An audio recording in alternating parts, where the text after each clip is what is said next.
Making music during the COVID-19 shutdown. Red Cedar Elementary School is using technology so members of the Fox's Jam, an after-school club teaching students to play different musical instruments, can still practice from their homes. It's very difficult for kids to keep time and to learn notes without a little bit of help. It helps a lot to match pitches with someone to play with. So I created some videos so they could practice with me and play along with me, which should help them with their more challenging songs. The music instructor posts tutorial videos of him playing different musical instruments into a Google Classroom for his students to watch.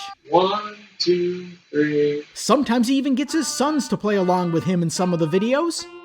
Students watch the tutorials and then use the online program Flipgrid to post videos of them practicing so the teacher can watch and give video feedback. So I made a video for them, and then they can make videos that come back to me. And I absolutely love to open up my Flipgrid and see a new video, see a student's face that I haven't seen in a few weeks, listen to them play, and then it gives me the opportunity to reply back and give them some comments about it. But it just makes me happy to see them, to hear them, to see them playing in their home. It's a great thing. The music teacher hopes the students are keeping their musical skills sharp while they understand the importance of practicing. I'm hoping they're learning how to practice a bit on their own.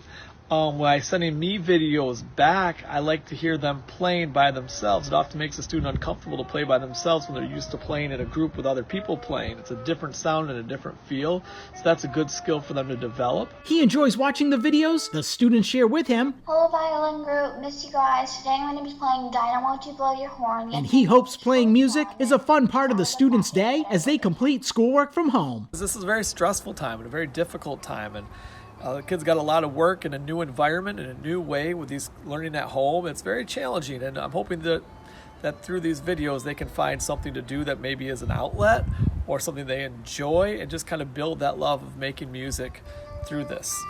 For the Beaufort County School District, Ron Lopes.